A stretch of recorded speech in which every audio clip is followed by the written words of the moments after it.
Marcus Smart hit some timely shots, but for him, did it start at the other end?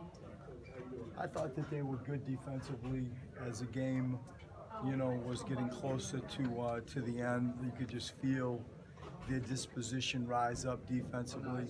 There were times that Marcus came down, in rhythm and flow and took quick shots. And I give him tons of credit for his heart. I give him tons of credit for the improvement of his shot.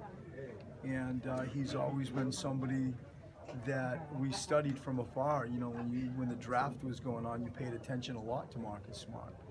And there's a toughness in him that you can't help but respect. How did Robert Covington couldn't miss there in that first half? Any update with the head contusion? No, I don't have any. We'll pay attention closely. I believe he's going back to visit his college in Tennessee, and so we'll monitor that. But no news since it happened. Brett, how did Jahlil look to you, and how was it having him back with the team? It was fantastic having him back with the team. He fits in seamlessly. He's welcomed back by everybody. And when you look at what he did, given what he's been through, he had 3 block shots. I thought he altered 2 more. I thought his defense was really good.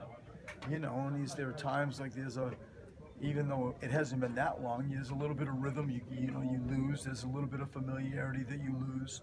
I thought given his personal circumstance, he was really good. You saw they thought so too. They double teamed him almost every time he caught the ball. And I thought him being unselfish and passing out of pick and rolls was the correct read. It was good to have him back. When you start 6 for 6 to start the fourth quarter, what's your message to your team in that moment to keep the focus at the other end?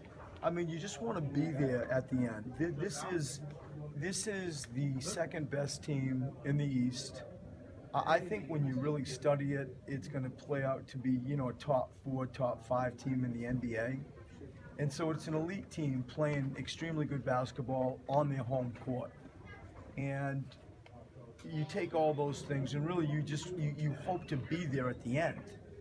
And I thought for the most part we were. There were some things that, got out of hand a little bit toward the end, like 3-4 minutes left. But in general, that's the concept when you play somebody like the Celtics. Coach, can you sum up the first half of the season? It's been complex, but how do you feel? I could say that word and walk away. Yeah.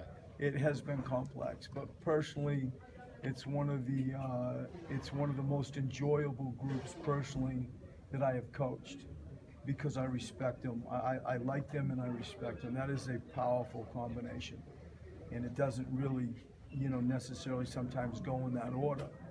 And I see the improvement in the commitment that they are trying to make to improve themselves and grow our culture and grow our program. People always comment on, does losing breed a losing culture? We always challenged that and fought that. We felt like we still work. We know what goes on behind closed doors. And so this particular third, we played 2/3 of how I break up an NBA season. I'm very proud of that locker room for helping us grow our culture. Brett, I know you talk about him a lot, quite a bit, Dario, but it just seems like he's getting better and better with each game he's playing. And what happens is I get into a subbing thing, and it's the same story I gave you all down in Charlotte. You didn't feel like he was fatigued, and he's playing well, so that should equal we'll stay on the court. And Irsan got in some foul trouble, and I just played Dario out. I don't normally play somebody 20-something minutes in a row. And he deserves to play a lot of minutes. He is doing what you just said, Keith. He is growing before our eyes. And,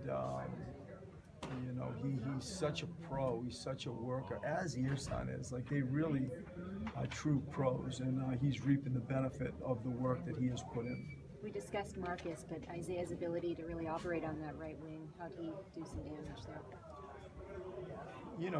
He runs by you and you're standing next to him and you realize just how unassuming he is.